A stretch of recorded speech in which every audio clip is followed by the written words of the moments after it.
हा खेळ रंगला पैठणीचा. खुशखबर खुशखबर, नववारीचा थाट कपाळी चंदनाचा टिळा. सांगोल्याच्या रणरागिणींनो आता जिंकायचंय बर का हा पैठणीचा सोहळा. आपल्या वाकीशिवणीमध्ये रंगतोय खेळ पैठणीचा. सोमवार दिनांक 12 जानेवारी 2026 रोजी ठीक 5 वाजता सौ सिंधुताई व उद्योगपती श्री मोहन बाबू अलदर परिवाराच्या वतीने लोकप्रिय आमदार डॉक्टर बाबासाहेब देशमुख साहेब यांच्या वाढदिवसानिमित्त भव्य दिव्य असा खेळ पैठणीचा. काय मग जिंकायचे ना पैठणी.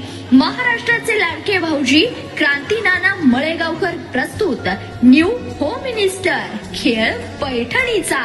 त्यांच्या खास शैलीत रंगणार हा खेळ आणि उडणार हास्याचे कारंजे. तुम्हाला सुद्धा यायचंय बर का, कारण विजेत्यांना मिळणार आहे आकर्षक भेटवस्तू. एक दिवस गृहिणींचा महिलांनो खेळा आनंद घ्या व गिफ्ट जिंका. निमंत्रक शेतकरी कामगार पक्ष एकतपूर जिल्हा परिषद गट. या भव्य कार्यक्रमाचे ठिकाण आहे शिवशंभो मंगल कार्यालय वाकीशिवणे तालुका सांगोला. तुम्हीच जिंकणार आहे बर का ही मानाची पैठणी, त्यामुळे यायलाच लागतंय.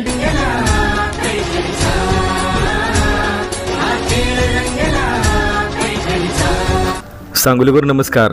सांगोलीच्या राजकारणातली एक अत्यंत महत्त्वाची बातमी आहे मंडळी. जिल्हा परिषद आणि पंचायत समितीच्या निवडणुकीच्या अनुषंगानं सांगोल्यातले नामवंत वकील ॲडव्होकेट सचिन देशमुख यांनी सर्वोच्च न्यायालयात एक रीट याचिका दाखल केली आणि ह्या रीट याचिकेवरील सुनावणी ही उद्या अर्थात 12 जानेवारी रोजी दिल्ली इथं सर्वोच्च न्यायालयात होणार आहे. मंडळी याच अनुषंगानं एक अत्यंत महत्त्वाची बातमी पुढे येते, ती म्हणजे राज्य निवडणूक आयोगानं 31 जानेवारीपर्यंत निवडणूक घेण्यास असमर्थ असल्याचंही समोर येते आणि सुधारित तारखेनुसार 10 फेब्रुवारीपर्यंत मुदतवाढ मागून घेण्यासंदर्भातलंही म्हणणं त्यांनी सर्वोच्च न्यायालयात मांडल्याची माहिती समोर येत आहे. मंडळी याच अनुषंगानं ही अत्यंत महत्त्वाची बातमी आहे. मंडळी ॲडव्होकेट सचिन देशमुख यांनी अत्यंत महत्त्वाचे मुद्दे आपल्या रीट याचिकेमध्ये मांडलेले आहेत आणि याबाबतची सुनावणी ही सर्वोच्च न्यायालयात उद्या अर्थात सोमवारी होणार आहे. मंडळी यामधली महत्त्वाची एक गोष्ट अशी की 31 जानेवारीपर्यंत निवडणुका होतील असं ठामपणे सांगण्यात येत होतं. मात्र सध्या सुरू असलेल्या राज्यातल्या महापालिका निवडणुकांमुळं संपूर्ण निवडणूक यंत्रणा ही त्या कामात व्यस्त आहे आणि फक्त 15 दिवस चालू महिन्यातले उरले असल्यामुळं पुढच्या महिन्यात ही निवडणूक अर्थात 10 फेब्रुवारीपर्यंत घेण्याबाबतची सुधारित मुदतवाढ द्यावी अशी मागणी राज्य निवडणूक आयोगानं सर्वोच्च न्यायालयात केल्याचे समजते. आणि म्हणजे याबाबतचा निकाल अर्थात सुनावणी जी आहे ती सुनावणी उद्या सर्वोच्च न्यायालयात होणार आहे. म्हणजे याबाबत ॲडव्होकेट सचिन देशमुख यांनी खास सांगोला पॉलिटिक्सशी बोलताना नेमकं काय म्हटलंय त्यात आपण बघूया. नमस्कार, मी ॲडव्होकेट सचिन देशमुख.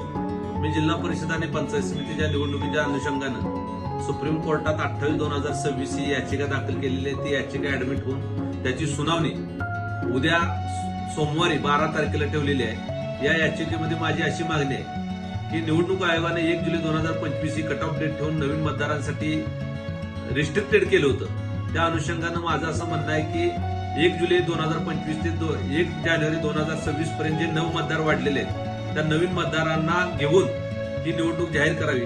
त्याचबरोबर दुसरे असं माझं म्हणणं आहे, राहुल रमेश वाघ मध्ये सुप्रीम कोर्टानं असा आदेश दिलेला होता की एका निवडणुकीच्या निकालाचा प्रभाव दुसऱ्या निवडणुकीच्या निकालावर होता कामा नये. त्यामुळं पहिली निवडणूक झाल्यानंतर जिल्हा परिषद पंचायत समितीची त्याचा निकालाचा प्रभाव राहिलेल्या जिल्हा परिषद पंचायत समितीवर होऊ नये म्हणून या राज्यातल्या सगळ्या निवडणुका एकत्रित व्हाव्या म्हणून मी याचिका दाखल केली होती. माझी याचिका ऍडमिट होऊन सुप्रीम कोर्टानं राहुल रमेश वाघ जी याचिका 21 तारखेला सुनावणी ठेवली ती याचिका उद्या सुनावणीसाठी माझ्या याचिकेबरोबर घेतलेली आहे. आणि आत्ताच्या नवीन अपडेट प्रमाणे माननीय राज्य निवडणूक आयोगानं सुप्रीम कोर्टात ऍफिडेव्हिट दाखल केलेला आहे की 31 जुलैच्या ऐवजी आम्हाला 10 फेब्रुवारीपर्यंत मुदतवाढ मिळावी.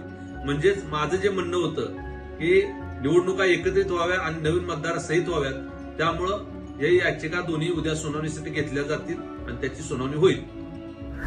तर मंडळी, तुम्ही बघितलं असेल की ॲडव्होकेट सचिन देशमुख यांनी केलेल्या या मागणी या संदर्भात याचिकेवर उद्या अर्थात सोमवारी सर्वोच्च न्यायालयात सुनावणी होणार आहे. मंडळी, 1 जुलै 2025 ते 1 जानेवारी 2026 या 7 महिन्यामध्ये राज्यात हजारो नवमतदार अर्थात 18 वर्ष पूर्ण केलेले मतदार हे नव्यानं तयार होणार आहेत आणि या मतदारांना मतदानापासून वंचित ठेवता येणार नाही. तसेच काही नवीन मतदार की ज्यांची लग्न होऊन ते एका गावातून दुसऱ्या गावात गेलेत किंवा काही मतदार हे दुसऱ्या गावात स्थलांतर होऊन रहिवासी झालेत, त्यांना 1 जुलैनंतर मतदान यादीत समाविष्ट न झाल्यामुळं निवडणुकीत उभाही राहता येणार नाही, अर्थात त्यांना उमेदवारी करता येणार. त्यामुळं घटनेचे आर्टिकल 14, 326, 243, सेक्शन 14, 15, 27 प्रमाणे घटनेनं दिलेल्या अधिकारानुसार त्यांची पायमल्ली होते आणि या नवीन मतदारांना निवडणुकीपासून वंचित राहावं लागणार आहे.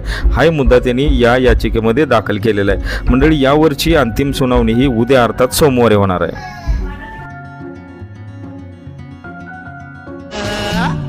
हा खेळ रंगला पैठणीचा, हा खेळ रंगला पैठणीचा, हा खेळ रंगला पैठणीचा.